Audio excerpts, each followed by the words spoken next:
السلام علیکم ورحمۃ اللہ وبرکاتہ۔ بسم اللہ الرحمن الرحیم۔ دوستو، حضرت مولانا مفتی محمود الحسن گنگوہی رحمۃ اللہ تعالی فرماتے ہیں کہ مدینہ منورہ میں مسجد نبوی کے دروازے پر ایک مجذوب اللہ والا ملنگ بیٹھا کرتا تھا۔ ایک جنازہ لایا گیا تو وہ مجذوب اس جنازے کو دیکھ کر رونے لگا۔ پھر جب مسجد نبوی میں داخل کیا گیا تو وہ مجذوب ہنسنے لگا، اور جب مسجد نبوی سے وہ جنازہ باہر لایا گیا تو وہ مجذوب رونے لگا، اور جب قبرستان لے جا کر اس جنازے کو دفن کرنے لگے تو وہ مجذوب ہنسنے لگا۔ لوگوں نے وجہ پوچھی تو اس نے بتایا کہ جب جنازہ لایا جا رہا تھا تو میں نے دیکھا کہ اس کے ساتھ عذاب کے فرشتے ہیں۔ یہ دیکھ کر مجھے رحم آیا اور رونے لگا، اور جب مسجد نبوی صلی اللہ علیہ وسلم میں جنازہ داخل کیا گیا تو دیکھا کہ فرشتے باہر کھڑے ہو گئے، اندر نہیں آئے تو میں خوش ہوا۔ پھر جب باہر لایا گیا تو وہ عذاب کے فرشتے ساتھ ہو گئے تو میں رونے لگا، اور جب قبر میں داخل کیا گیا تو دیکھا کہ وہ قبر یعنی ساتھ والی قبر کسی صحابی کی تھی۔ ان صحابی رضی اللہ تعالی عنہ نے عذاب کے فرشتوں سے کہا کہ اسے کیا کہتے ہو، یہ تو میرا مہمان ہے۔ اس پر وہ فرشتے واپس چلے گئے۔ اللہ اکبر، اللہ اکبر۔ صحابی کی قبر کی اتنی برکات۔ دوستو، اسی طرح حضرت اقدس مولانا احمد علی لاہوری نور اللہ مرقدہ رحمت اللہ تعالی کی وفات کے تیسرے دن آپ کے ایک برگزیدہ خلیفہ مجاز نے آپ کی قبر اطہر پر حاضری دی اور آپ کے ارشاد کردہ طریقے کے مطابق مراقبے میں بیٹھ گئے۔ عین استغراق و انہامات کے عالم میں حضرت والد کے مقام کی زیارت نصیب ہوئی۔ چہرہ انور پر مسرت اور انبساط کے انوار برس رہے تھے۔ صاحب واقعہ کہتے ہیں کہ میں نے سلام کے بعد عرض کیا کہ پروردگار عالم سے کیسے ملاقات ہوئی؟ تو حضرت لاہوری رحمت اللہ تعالی نے فرمایا کہ میں نے پروردگار عالم کو بہت بڑا شفیق و رحیم پایا۔ اللہ تعالیٰ نے مجھ سے سوال کیا کہ تم ہمارے لیے کیوں اس قدر ریاضت اور مجاہدات میں مشغول رہتے ہو؟ میں نے عرض کیا کہ یا اللہ، آپ کے خوف سے۔ تو اللہ تعالیٰ نے فرمایا کہ اگر میں نے تم کو بخشنا نہ ہوتا تو تم پر اس قدر ظاہری اور باطنی ذمہ داریاں نہ ڈالی جاتی۔ اس پر صاحب مراقبہ نے عرض کیا کہ میرے آقا، اس کے علاوہ بھی کچھ ارشاد ہے تو فرمائیے۔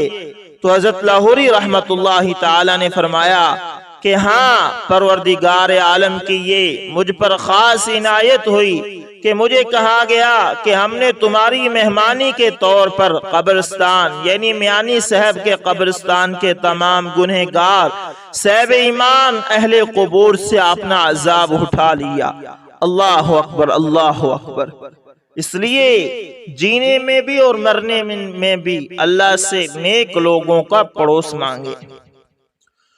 دوستو، اسی طرح امام شافعی رحمت اللہ تعالی کے زمانے کا واقعہ ہے کہ ایک علاقے کا کوئی گورنر تھا، حاکم تھا۔ وہ اپنی بیوی کے ساتھ اپنے گھر میں تنہائی کے لمحات میں تھا۔ خاوند اچھے موڈ میں تھا، مگر بیوی کسی وجہ سے اس سے ناراض تھی۔ اب خاوند جتنا اس سے محبت اور پیار کی باتیں کرتا، وہ بیوی اتنا اس سے چڑھتی اور اس سے بدتمیزی کرتی۔ حتیٰ کہ جب خاوند نے بہت زیادہ اس سے محبت کا اظہار کیا تو عورت کا دماغ اس وقت گرم تھا۔ وہ بے وقوف آگے سے کہنے لگی کہ جہنمی، پیچھے ہٹ، مجھے ہاتھ مت لگا۔ اب جب اس نے اپنے خاوند کو جہنمی کہا تو آخر وہ بھی مرد تھا، اس کو غصہ آ گیا۔ اس نے کہا کہ اچھا، اگر میں جہنمی تو پھر تجھے میری طرف سے طلاق۔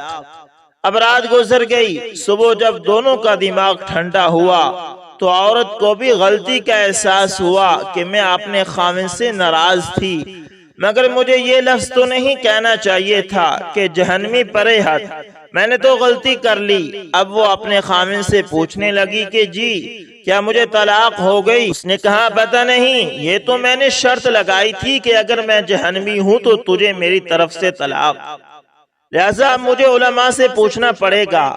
خاوند نے علماء کو بلایا، علماء کہنے لگے اس کا جواب ہم تو نہیں دے سکتے، اس لیے کہ کون گارنٹی دے کہ آپ جہنمی نہیں ہیں؟ کون فیصلہ کر سکتا ہے؟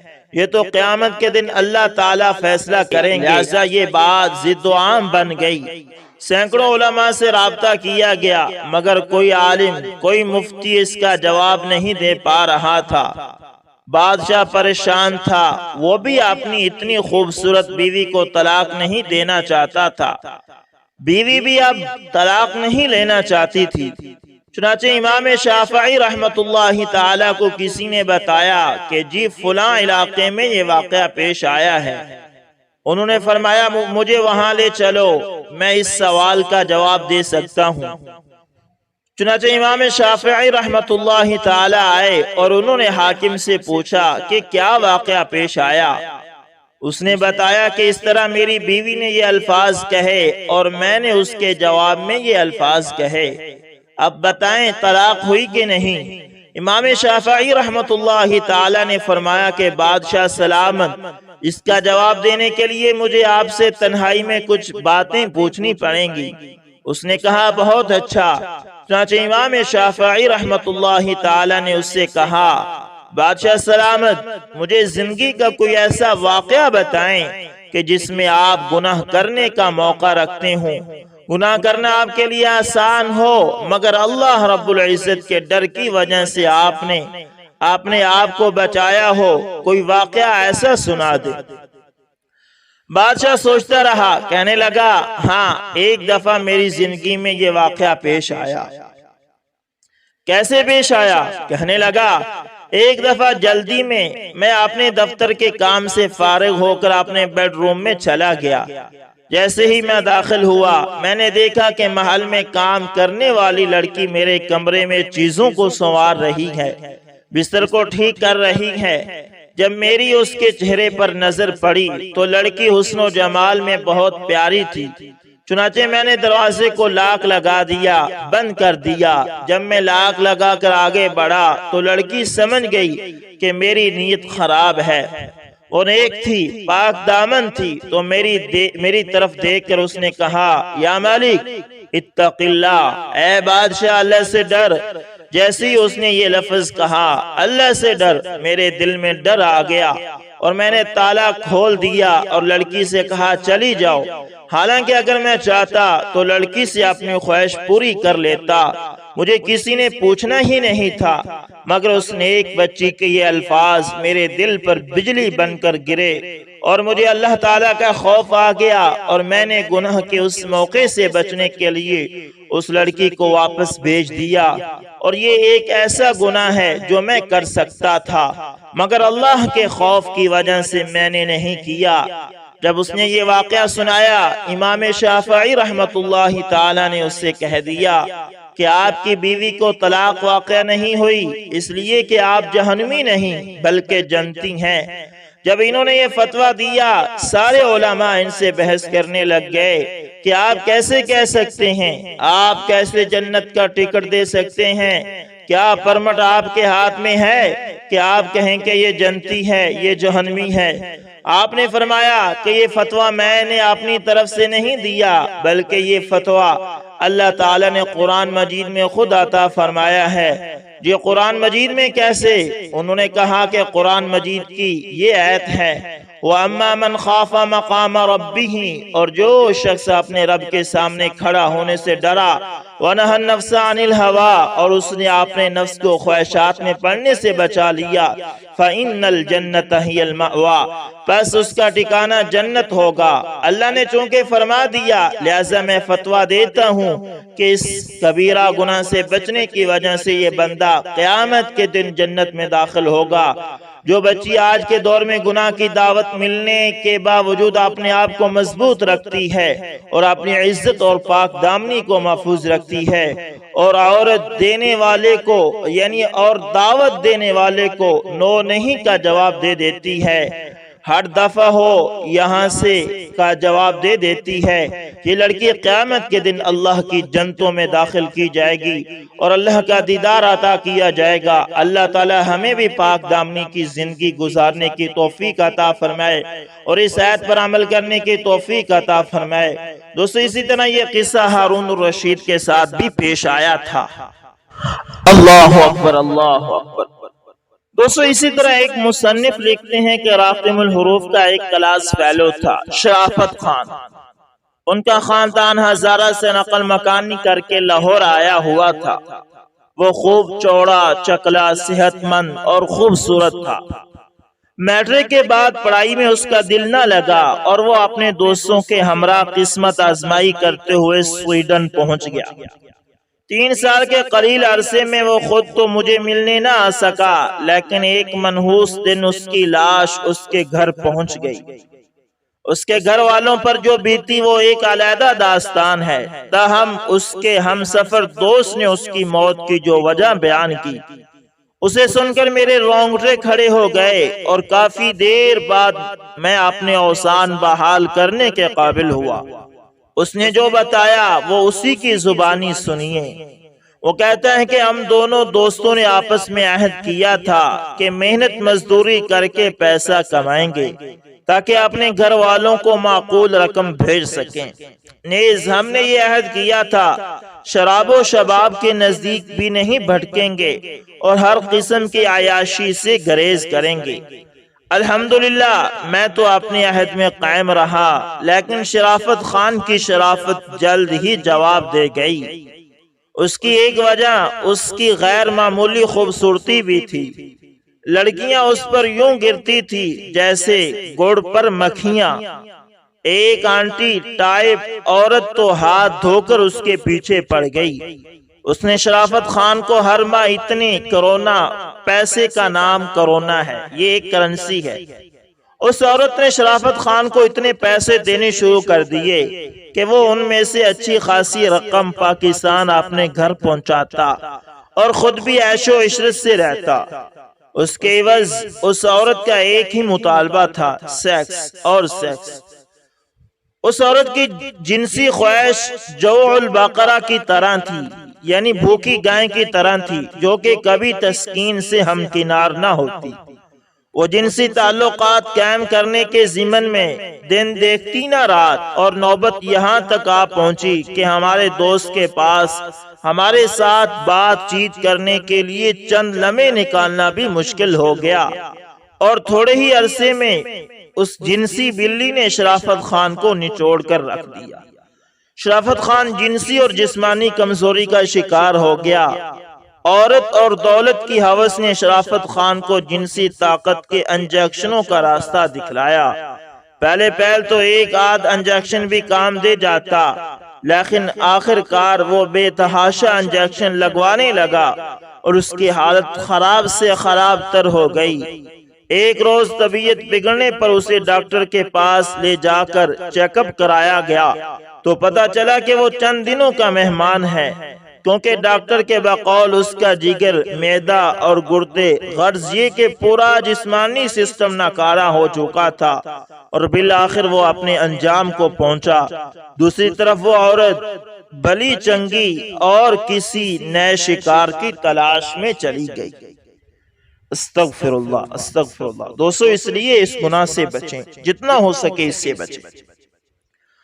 دوستو اسی طرح حکیم الامت حضرت تھانوی رحمت اللہ تعالی فرماتے ہیں کہ ایک قاری صاحب تھے، ریاست رامپور میں تھے۔ انہوں نے حج کا ارادہ کیا، خرچ پاس نہ تھا، سفر شروع کیا، دن کو روزہ رکھتے، پیدل چلتے اور شام جہاں ہو جاتی ٹھہر جاتے۔ کچھ چنے ساتھ لے لیے تھے، دن کو روزہ رکھتے، شام کو ایک مٹھی چنوں سے افطار فرماتے۔ غرض اس طرح ممبئی پہنچ گئے۔